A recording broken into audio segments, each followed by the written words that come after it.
The skies over Seoul turned black as strange ships filled the air. Commander Hannah Park could not believe her eyes. From her post at the military base, she watched the attack begin. The Pentarchy, a group of 5 cruel alien empires, had come to destroy Earth without warning. "They're hitting our cities first," said Lieutenant Minho, his face pale as he looked at the screens. "Beijing is burning. New York is under attack. London too." Hannah's heart sank. "Why? We never threatened them." "They fear us," Minho replied. "Our technology is growing too fast. They decided to kill us before we could match them." Within just 3 hours, billions of humans died. The alien weapons were beyond anything Earth's defenses could stop. Buildings crumbled. Cities burned. And still the ships kept coming. Hannah tried calling her parents in their small town outside Seoul. No answer. Then the security feeds showed her the truth. The aliens had sent ground troops to round up survivors. Her father stood proud, holding her mother's hand as the alien soldiers lined them up with their neighbors. "No," Hannah whispered, unable to look away from the screen. Her mother seemed to look directly at the camera in that final moment, her face calm even as the alien weapons raised. Hannah watched her parents fall. She would never forget. In the underground war room beneath Seoul, Earth's remaining leaders made a desperate choice. 7 experimental ships with untested quantum drives would carry a small fraction of humanity away from Earth. It was the only hope for survival. "Commander Park," General Kang said, "you will lead the flagship Defiance. Take as many as you can. Find a safe place, and one day return." Hannah stood straight. "I will not fail, sir." The next 12 hours passed in chaos. Hannah organized the loading of the Defiance, while alien ships bombed the city above them. The underground hangar shook with each blast. They took whoever could reach them. Soldiers, scientists, doctors, teachers, children. 3,000 souls on a ship designed for 1,500. "We can't take any more," Minho told her as families begged at the entry ramp. "We have to," Hannah insisted. "Pack them in the cargo holds if necessary." A young woman carrying a baby pushed through the crowd. "Please," she begged. "Not for me. For him." Hannah looked at the infant. "The future of humanity." "Get in," she said. The hangar ceiling began to crack. Dust and concrete fell around them. "We're out of time," Minho warned. Hannah made the hardest decision of her life. Seal the doors. Prepare for launch. The cries of those left behind would haunt her dreams for years to come. As the ship's engines powered up, Hannah addressed her frightened passengers through the ship's system. "This is not retreat," she told them, her voice steady despite her pain. "This is survival until vengeance. We will return." The Defiance's quantum drive activated, tearing a hole in space as the hangar doors above opened. The ship shot upward through the gap, narrowly avoiding the alien vessels that swarmed the sky. As they broke through Earth's atmosphere, Hannah stood at the main viewport. Earth, once blue and beautiful, now burned orange and black. Smoke clouds covered entire continents. Alien ships surrounded the planet like hungry wolves. "Remember Earth," she whispered, placing her hand against the cold glass. "We will return." The 6 other escape ships joined the Defiance in deep space. Together, they activated their quantum drives for the long jump into the unknown. As the stars stretched around them, Hannah made a silent promise to her parents, to all those left behind. This would not be the end of humanity. It would be the beginning of their revenge. The Defiance traveled for 3 weeks through unknown space. Food was rationed. People slept in shifts. Children were taught to be quiet. The fear of being discovered was constant. "We need to find a habitable planet soon," Minho reported. "Our supplies won't last another month." Hannah nodded. "What about the other ships?" "The Phoenix and the Horizon are in worse shape than we are. The Liberty lost life support in 2 sections. The others are managing." Hannah spent hours studying star charts, looking for a place the aliens might not know about. She found it in a small star system hidden within a dense nebula, a perfect natural shield against detection. There, she told Minho, the third planet shows signs of water and an atmosphere we can breathe. When they arrived, the planet exceeded their hopes. Lush forests, clean water, fertile soil. They named it New Earth and began to build. The first year was the hardest. They lost hundreds to new diseases, dangerous local animals, and the harsh weather cycles. But humans proved adaptable. They learned. They grew stronger. Hannah established a military academy to train the next generation. Never forget why we're here, she told the first class of cadets. The Pentarchy believed they ended humanity. We will show them their mistake. 5 years passed. Then 10. Children born on Earth came of age on New Earth, hearing stories of the home they never knew. Scientists worked tirelessly, advancing human technology beyond what it had been before the fall. One day, a young engineer named Jun showed Hannah his latest creation. It's a cloaking device, he explained. It bends light around our ships. We'll be invisible to alien sensors. Hannah picked up the small device. Can you make it bigger? For our largest ships. Jun nodded. Given time, yes. Then do it, Hannah ordered, and begin production immediately. That night, Hannah stood on the hill overlooking the main settlement. What had started as tents and makeshift shelters was now a proper city with schools, hospitals, farms, and factories. The other 6 ships had established similar colonies on nearby continents. Humanity was growing again. She looked up at the stars. Somewhere among them, the 5 alien empires continued their lives, believing they had removed the human threat forever. They had no idea what was coming. Soon, Hannah promised the night sky. We haven't forgotten. We never will.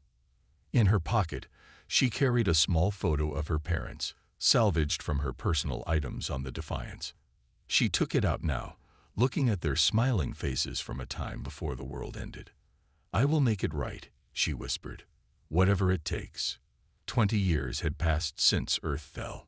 What began as a single colony on New Earth had grown into 12 thriving settlements spread across 7 planets. Humans had learned to survive, then to rebuild, and finally to advance beyond what they had lost. Admiral Hannah Park stood at the observation window of Haven Station, the massive space platform that served as humanity's military headquarters. Her once black hair had turned silver, but her eyes remained sharp and focused. Lines marked her face, each one earned through years of difficult decisions and relentless work. Admiral, Chief Cartographer Sung Ho has arrived, announced her aide. Hannah nodded. Send him in. Sung Ho entered with his digital maps and charts. Once a junior navigation officer on the Defiance, he now led humanity's efforts to map the galaxy beyond Pentarchy space. Show me what you found, Hannah said. Sung Ho projected a 3-dimensional map of the galaxy. We've charted these regions here, he explained, highlighting vast areas in blue. The Pentarchy has never explored these sectors. They contain 17 resource-rich planets suitable for mining operations. And they remain undetected. Yes, Admiral. Our cloaking technology keeps our survey ships invisible. We've established mining outposts on 5 planets already. The materials flow to our factories without the aliens knowing. Hannah studied the map. And what of the Pentarchy itself? Sung Ho zoomed in on the central galactic region marked in red. Our spy network has placed agents in all 5 empires. The information flows daily.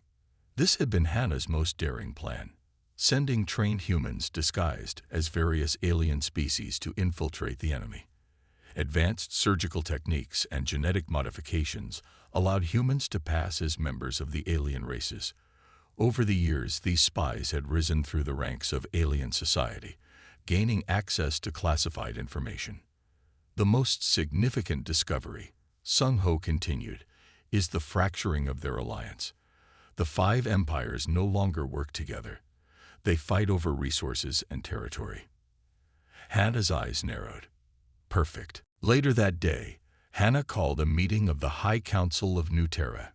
12 leaders gathered in the circular chamber, representatives from each human colony. Some attended in person, others as holograms from distant planets. Hannah stood before them, straight and commanding. 20 years ago, we fled a burning Earth with nothing but our lives and a promise of return. Today, I stand before you to declare that the time has come. The council members leaned forward. Some had survived Earth, others had been born in exile. All knew this day would come. The Ashen Protocol is ready for implementation, Hannah announced. Phase 1 is complete. Our intelligence network has agents in all 5 empires. Our technology has advanced beyond anything they could imagine. She activated the central display, showing designs for weapons that Earth's scientists could only dream of 20 years ago. Quantum disruptors, gravity bombs, ships that could travel between stars in days rather than weeks. How do we know we're ready? Asked Counselor Dahyun, who represented the mining colonies. The Pentarchy destroyed Earth in days. Because unlike us, they have not advanced. Hannah replied. They believed they eliminated their only competition. They grew comfortable and complacent. Captain Ji-woo stepped forward. Born 2 years after Earth's fall, he represented the new generation, those who knew Earth only through stories. At 28, he had already proven himself as a brilliant military strategist. The Pentarchy Alliance has splintered, Ji-woo explained, displaying intelligence reports on the main screen. What was once a united force is now 5 competing powers. The Vrel hierarchy, in particular, has overextended their military, trying to claim territories from the other empires. The council members study the reports with growing confidence. Then they fall first, Hannah declared, her voice carrying 2 decades of carefully nursed hatred. After the meeting, Ji-woo followed Hannah to her office. Admiral, may I speak freely? Always, Captain. I've studied Earth's history extensively. Every war, every conflict. One pattern repeats. Vengeance rarely brings the peace people hope for. Hannah looked at the young man. This isn't about peace, Captain. This is about justice. For whom? Ji-woo asked. Most who died on Earth are not here to see it. And those of us born after, we seek a future, not revenge for a past we never knew. Hannah walked to her desk and pressed a button. A hologram appeared, her parents in their garden on Earth, smiling, unaware of what fate awaited them. Every human who died deserves justice, she said softly. And every empire that participated must pay the price. I understand my duty, Admiral, Ji-woo said. I just wonder what we become in the process. Hannah dismissed him with a nod, then turned to her window. Beyond the glass lay the shipyards where humanity's fleet grew. 500 vessels, built in secret, equipped with technology the Pentarchy couldn't imagine. Weapons designed specifically to target each empire's unique weaknesses. The next morning, Hannah addressed the fleet commanders in the war room. The Vrel hierarchy falls first, she announced. Their homeworld is here. She pointed to a star system on the tactical display. Their defenses are weakest along these approach vectors. Commander Minho, who had been her lieutenant on the day Earth fell, studied the plans. Their detection systems will spot our approach. No, Hannah said. Our new phase shift drives will render our ships completely invisible until we fire. The room grew quiet as the commanders realized what this meant. They could strike without warning, just as the Pentarchy had done to Earth. We launch in 3 weeks, Hannah ordered. Prepare your crews. Hannah looked up from her desk. Bring them to the main hangar, all of them together. Ji-woo hesitated. Admiral, this could be an opportunity to end this without further bloodshed. Is that what you think they deserve? Hannah asked sharply. Mercy they never showed us. I think we should be better than they were, Ji-woo replied. Hannah stood. Assemble the fleet commanders. I want them all present. In the massive hangar bay of the Vengeance, the ambassadors of the 4 remaining empires gathered. Each looked different. The Durrani with their metallic skin, the class with their 4 arms, the Tikari with their insect-like features, and the Meneth with their floating gas-filled bodies. Hannah entered with her commanders behind her. Cameras broadcasted the meeting to every ship in the fleet, and by hijacking the alien networks, to every world in the Pentarchy. The Durrani ambassador stepped forward, bowing low in the human manner. "Admiral Park, we come seeking peace. What happened to Earth was a terrible error, a decision made in fear." "Fear," Hannah repeated. "Yes, we feared your species' rapid advancement. We acted rashly, and we have regretted it since." The ambassador produced a data crystal. "We offer reparations, territory, technology, resources, anything you desire. We recognize humanity's right to exist and wish to make amends." The other ambassadors nodded in agreement, each stepping forward with their own offers of peace. Hannah listened silently. When they finished, she turned to her security detail. "Execute them." The ambassadors' eyes widened in shock. Before they could protest, the security officers raised their weapons and fired. The alien bodies fell to the deck. Hannah stepped over them, looking directly into the broadcasting cameras. "You had your chance for peace 20 years ago," she announced coldly. "There will be no negotiations, no treaties. You will face the same mercy you showed Earth." Throughout the Pentarchy, fear spread. Alien citizens began to flee border worlds. Military ships scrambled to defensive positions. Back on the Vengeance, Captain Ji-woo confronted Hannah in her quarters. "This isn't justice, Admiral. This is just more killing." "This is the only language they understand," Hannah replied. "And I swore an oath." "To whom?" Ji-woo demanded. "The dead? They cannot hear you. But the living, the next generation of humans, they're watching. What are we teaching them?" Hannah turned away. "They need to learn that no one will ever harm humanity again without consequence." "My parents died on Earth before I was born," Ji-woo said quietly. "I never knew them, never knew Earth. All I've known is exile and preparation for war. Is that all my generation will ever know? War without end." Hannah looked at the young captain. For a moment, she saw her younger self, idealistic, hopeful, before the aliens came. "When the last empire falls," she said, "then we can talk of peace." "If there's anyone left to make peace with," Ji-woo replied before leaving. Alone, Hannah stared at the stars. 1 empire down, 4 to go. She had waited 20 years for this moment, but the satisfaction she expected eluded her. Instead, she felt hollow, empty. On her desk sat a small box containing Earth soil. She opened it, touching the dirt gently. "I'm keeping my promise," she whispered, "no matter the cost." The human fleet departed Vrel space the next day, setting course for the Durrani homeworld. The second strike was about to begin. The Durrani homeworld burned as human ships hovered above its once gleaming cities. The Durrani had prided themselves on their mechanized armies, robots and drones that fought without fear. But human quantum weapons simply shut them down. The machines dropped where they stood, useless metal shells. Admiral Hannah Park watched from the bridge as Durrani leaders surrendered after just 5 days of fighting. "Second empire down," Commander Minho said, checking off their target list. "The Eltheri Consortium is next." The human fleet moved on, gathering strength with each victory. They captured alien technology, repurposed it, improved it. Humanity's war machine grew more powerful with every conquered world. The Eltheri relied on their psychic abilities to defend themselves.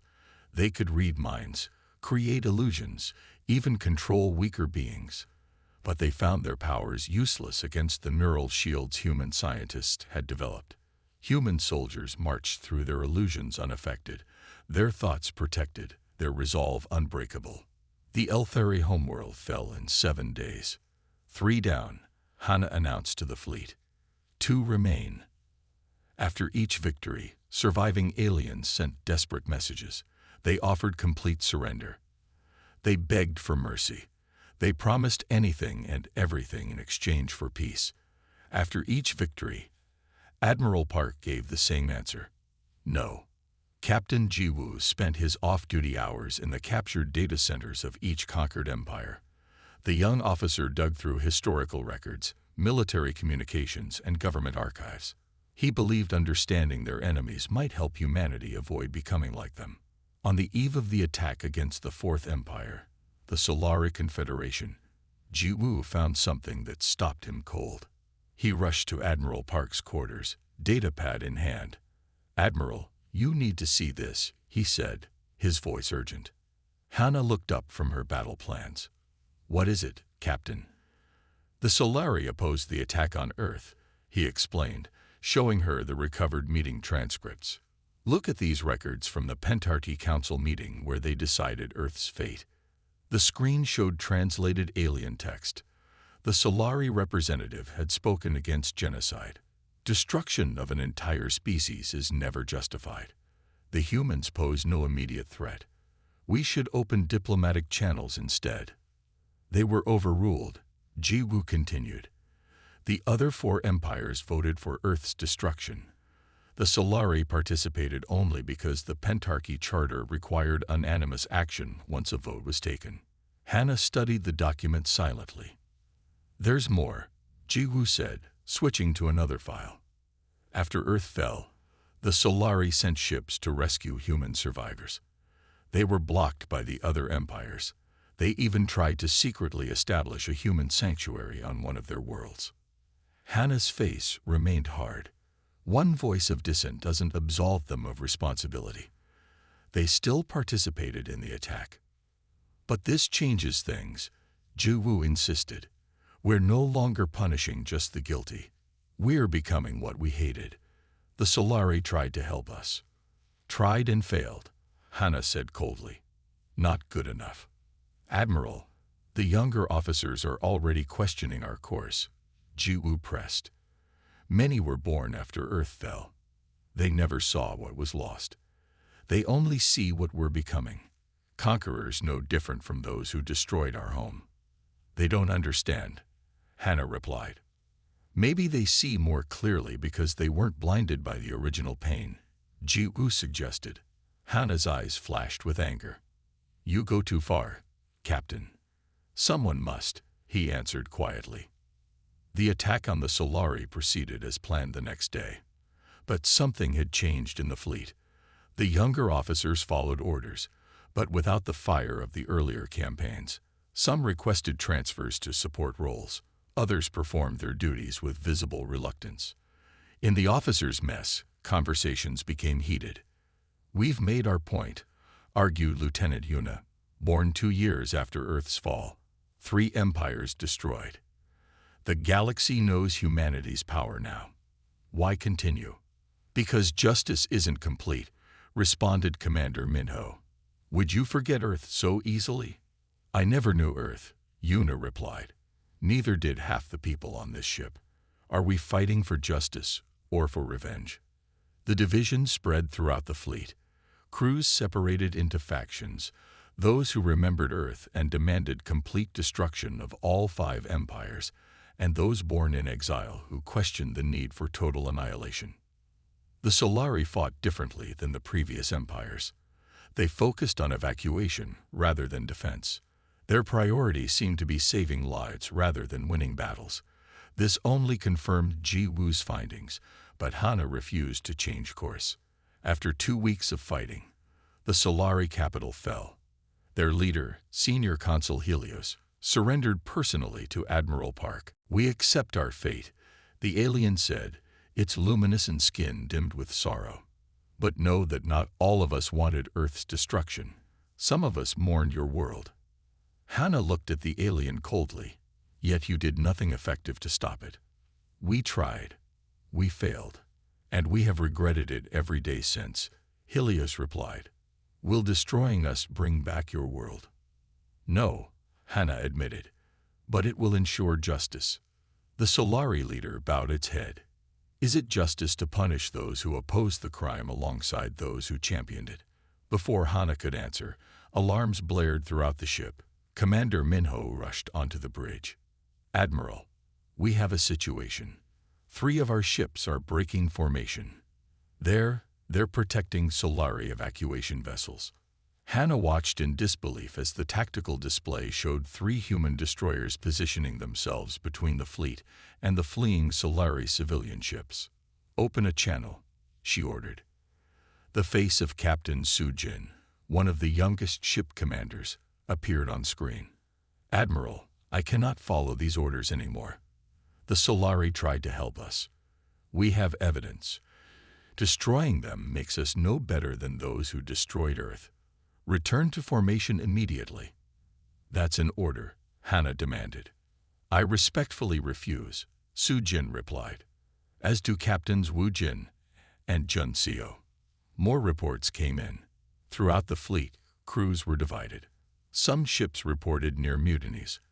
Others requested clarification of mission objectives. That night, alone in her quarters, Hannah felt the weight of isolation pressing down on her. 4 empires had fallen. Only one remained, the Zarak Dominion, the most powerful of all, and the one that had led the attack on Earth. She took out the small box of Earth soil, as she had done every night for 20 years. But tonight, for the first time, she questioned her path. A soft chime announced a visitor. "Enter," she called. Jae-woo stepped in, his face solemn. "The fleet awaits your orders, Admiral.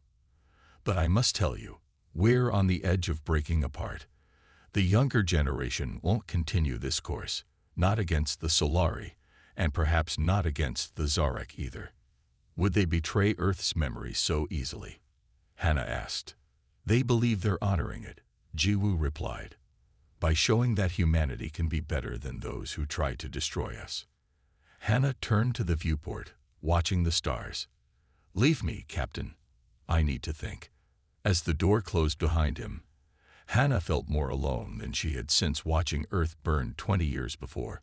The massive human fleet emerged from hyperspace above Zarak Prime. It was an awesome sight. 300 warships against the backdrop of stars. The Zarak homeworld gleamed below, protected by the strongest defenses in the known galaxy. Orbital weapons platforms, energy shields, and thousands of fighter craft stood ready. This was the final target. The Zarak Dominion, most powerful of the Pentarchy and the main force behind Earth's destruction 20 years ago. Admiral Hannah Park stood on the bridge of the Vengeance, her silver hair pulled back tightly, her uniform crisp despite the weeks of constant battle. "The Zarak Defense Fleet is moving to intercept," reported Commander Minho. "They have over 2,000 ships." Captain Ji-woo studied the tactical display. "Their technology is more advanced than the other empires. This won't be as easy." "It doesn't need to be easy," Hannah replied. "It just needs to be done." She gave the order, and the human fleet moved forward. The space between the fleets lit up with weapons fire. Energy beams, missile trails, and explosion flashes created a deadly light show against the blackness of space. The human ships took damage, but their advanced shields held. Meanwhile, their quantum weapons tore through Zarak defenses. Ships that had protected the Empire for centuries exploded into clouds of debris. On the planet below, Emperor Kan-su watched with growing horror as the defense fleet crumbled. "They're unstoppable," his military advisor said, voice shaking. "The humans have evolved far beyond our expectations." "How?" the Emperor demanded. "How did they advance so quickly?" "Necessity," the advisor replied simply. "We forced them to evolve or die." Within hours, the Zarak orbital defenses were gone. The human fleet positioned itself above the capital city and began precision strikes against military targets. Their accuracy was perfect. Military bases destroyed while civilian areas remained untouched. In his palace, Emperor Kan-su made a decision. "Prepare my personal ship. I will speak to their leader myself." His advisors protested, but the emperor silenced them. "We destroyed their world. I will face their judgment personally." The small, unarmed imperial vessel approached the human flagship under a white flag, an ancient Earth symbol of truce that the Zarak had studied. The human fleet allowed it to dock. Admiral Park waited on the command deck, surrounded by her officers. The Zarek Emperor entered, escorted by human guards. He was tall and thin with scaled blue skin and 4 arms. His eyes, large and golden, showed intelligence and fear. To everyone's surprise, he knelt before Hana. "Humanity has proven itself the superior species," he said in perfect human language. "We surrender unconditionally and await your judgment." The command deck fell silent. Officers watched their admiral, wondering what she would do. For 20 years, Hana Park had driven humanity toward this moment of vengeance. Her hand moved to rest on her sidearm. One shot would end the leader of the empire that had orchestrated Earth's destruction. One shot would complete the circle of revenge. The Emperor did not flinch. He kept his head bowed, waiting. As Hana looked at the kneeling alien, a memory surfaced unexpectedly. Her mother's face on that final day, just before the alien weapons fired. Her mother had somehow seen the camera and looked directly at it, directly at Hana. Her lips had moved in a final message. For 20 years, Hana had believed those words were "avenge us." It had fueled her every action, every plan. But now, in this crucial moment, she suddenly realized she had misread her mother's lips all this time. "Live with compassion, Hana," her mother had actually said. "That's what makes us human." Hana's hand trembled on her weapon. The command deck remained completely silent, the tension thick enough to cut. Captain Jiwoo watched her carefully. The young officer who had never known Earth, who had questioned their path of destruction, now stood witness to this pivotal moment in human history. Hana slowly removed her hand from her weapon. "You will live," she finally said, her voice clear in the silence. "Not because you deserve mercy, but because we choose to remain human." Murmurs spread across the command deck. Some officers nodded in approval. Others looked confused or angry. "A new galactic order begins today," Hana continued, addressing not just the Emperor but her own people, with humanity as its guardians, not its destroyers. She turned to Captain Jiwoo. "Prepare a peace accord, one that ensures this never happens again." The young captain straightened, his eyes bright with unexpected hope.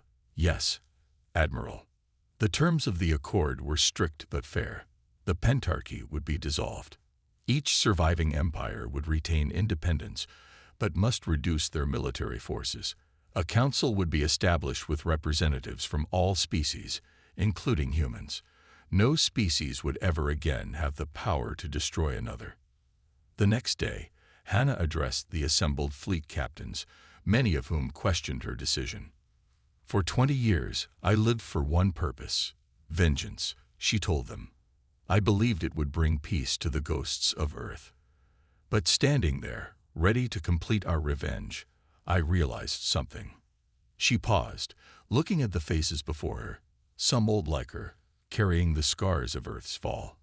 Others young, born in exile, knowing only the drive toward this moment. Destroying them wouldn't bring back what we lost. It would only ensure we lost something more, our humanity. She gestured to the younger officers. "They saw it before I did. The path of destruction makes us no better than those who destroyed Earth." Commander Minho, who had been with her since the beginning, stepped forward. "And if they rebuild and attack us again?" "They won't," Hana replied. "We've shown our power, but more importantly, we've shown our mercy, something they never expected and will never forget." 1 week later, the peace accord was signed by all parties. The human fleet began its journey home to their hidden colonies, no longer needing to remain secret. That evening, Hana stood alone on the observation deck, watching the stars. For the first time in 20 years, the weight of vengeance lifted from her shoulders. She took out the small box of Earth soil that she had carried all these years. Opening it one last time, she let her fingers touch the dirt gently. "We didn't forget," she whispered to the memory of her parents, of Earth. "But we chose to be better than our destroyers. I think that's what you would have wanted." Captain Jiwoo found her there an hour later. "Admiral, the council is asking about your plans." "My plans?" For leadership, the new Galactic Council needs a human representative. Hana shook her head. Not me. My time is ending. It's your generation's turn now. Jai-Wu looked surprised. But your experience is rooted in war, she interrupted. You will build something better than I could imagine.